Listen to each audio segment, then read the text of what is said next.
22 janvier 2024. Ici Pierre Mercier qui va vous accompagner dans cette aventure hebdomadaire intitulée Bonne semaine. Alors nous commençons maintenant par notre activité d'amorce par excellence, la fameuse devinette. Aujourd'hui, on cherche un mot de 6 lettres, commençant par la lettre F. 6 lettres, commençant par F. Et l'indice, on dit chez le dentiste ou dans le champ. Elle se retrouve soit chez le dentiste, soit dans le champ. Et vous allez pouvoir vérifier quand vous l'aurez trouvée qu'on préfère qu'elle reste dans le champ. Bon, ben là, trêve d'indices, vous en avez suffisamment. Comme d'habitude, nous allons passer à autre chose et à la toute fin de cette animation, je vais revenir pour donner la réponse aux quelques-uns qui ne l'auraient pas trouvé. Alors maintenant, donc, vient le moment d'une pensée d'une personne connue habituellement, mais une pensée très inspirée qui nous invite à réfléchir sur ce que nous vivons et sur la façon d'orienter notre vie, notre existence. Aujourd'hui, j'utilise une citation d'un écrivain, poète allemand, qui se nomme, CA, donc pour les initiales, ça va, Tieje. Et là, évidemment, mon allemand n'est pas très au point. Alors, je vais vous l'épeler de façon à ce qu'on puisse bien se comprendre. Ce monsieur s'appelle Tieje, T-I-E-D-G-E. Au mieux que je peux faire, Tieje. Et qu'est-ce qu'il dit, ce monsieur? Je vous le cite. Une joie partagée est une joie décuplée. Un chagrin partagé est un chagrin diminué de la moitié. Et c'est donc vrai, tout ça. C'est donc vrai. Vous apprenez quelque chose qui vous met le cœur en fête, vous trouvez ça amusant, vous êtes joyeux, vous êtes de bonne humeur, ça va bien. Racontez-le maintenant à un groupe d'amis ou de gens de la famille. Et là, tout le monde va se mettre à rire et chacun va amplifier le mouvement et le bien-être va augmenter. Ça va se décupler, comme il dit. Et puis à l'inverse maintenant, quand vous avez du chagrin, et c'est normal d'avoir du chagrin à un moment donné ou l'autre de sa vie, pour une multiples raisons, quand vous avez du chagrin, évitez de le garder pour vous à l'intérieur. À ce moment-là, il va se nourrir, prendre de l'expansion et vous gratter la vie pour des temps parfois énormes. Parlez-en aux autres. Communiquez aux autres. Et ne serait-ce que le fait de verbaliser son problème, de l'exposer à quelqu'un d'autre, à des amis, à des proches, à des membres de la famille, ça vous permet de prendre une certaine distance par rapport à votre chagrin. Non pas pour le faire disparaître, mais pour atténuer la douleur qu'il vous cause. Et puis à la limite, si vos amis, vos membres de votre famille, interviennent et vous donnent des conseils, interviennent et vous mettent en perspective ce que vous vivez, ben tant mieux, ce sera encore un plus. Toujours dans le même sens, diminuer l'importance de votre peine. Donc, si on retient le sens général de cette citation, c'est de grâce, communiquer. Ne vous renfermez pas sur vous-même, communiquez avec les autres. Vous avez intérêt à le faire, à se souvenir. Maintenant, les éphémérides. Et là, attachez-vous, comme disaient certains Québécois, attachez votre tuque avec de la broche, n'est-ce pas? Nous allons reculer dans le temps, évidemment, c'est le propre des éphémérides, mais nous allons reculer beaucoup pour remonter jusqu'au 22 janvier 1874. 1874. Ça devrait éveiller quelque chose déjà dans votre esprit. 1874, hein, c'est 7 ans plus tard que 1867. Et là, vous dites, il est vraiment tordu, on est capable de calculer. Mais rappelez-vous que 1867, c'est l'établissement de la Constitution canadienne.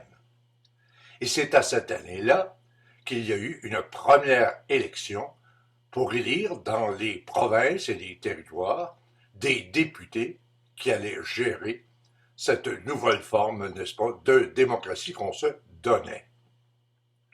Or, à l'élection de 1874, il y a deux faits importants ou significatifs qui en ressortent.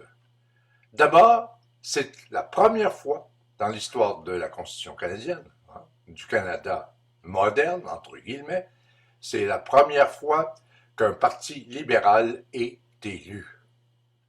Effectivement, les deux fois précédentes, soit en 1867 et en 1872, ce sont deux gouvernements conservateurs, dirigés par John A. Macdonald, qui ont été, n'est-ce pas, élus.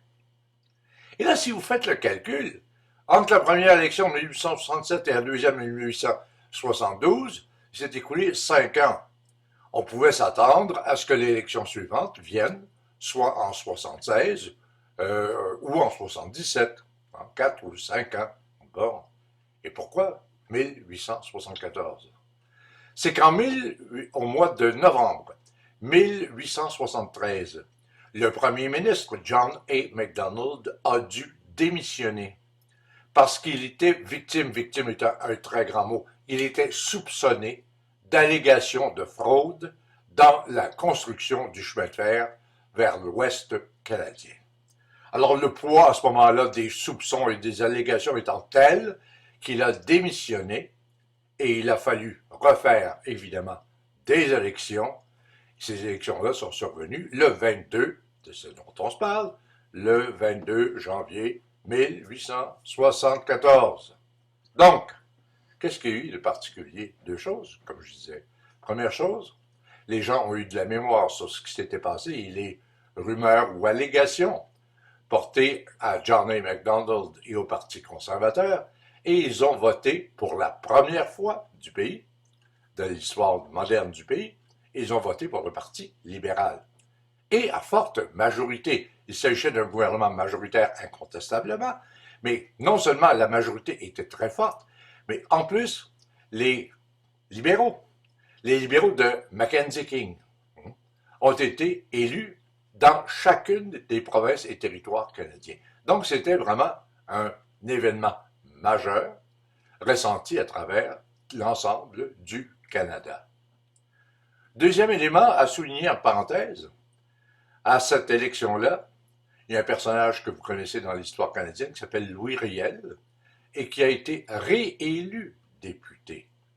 Malgré toutes les oppositions qu'il a eues, il a été réélu et il a gardé son poste malgré toutes les tentatives de lui faire perdre ce fameux poste-là. Donc, ça valait la peine, je pense, de soulever cet événement-là, intervenu, je le répète, le 22 janvier, date d'aujourd'hui, mais en 1874. Nous arrivons maintenant à mes photos que je juge les plus belles parmi tout un grand nombre, n'est-ce pas, qui se retrouvent déjà à la poubelle.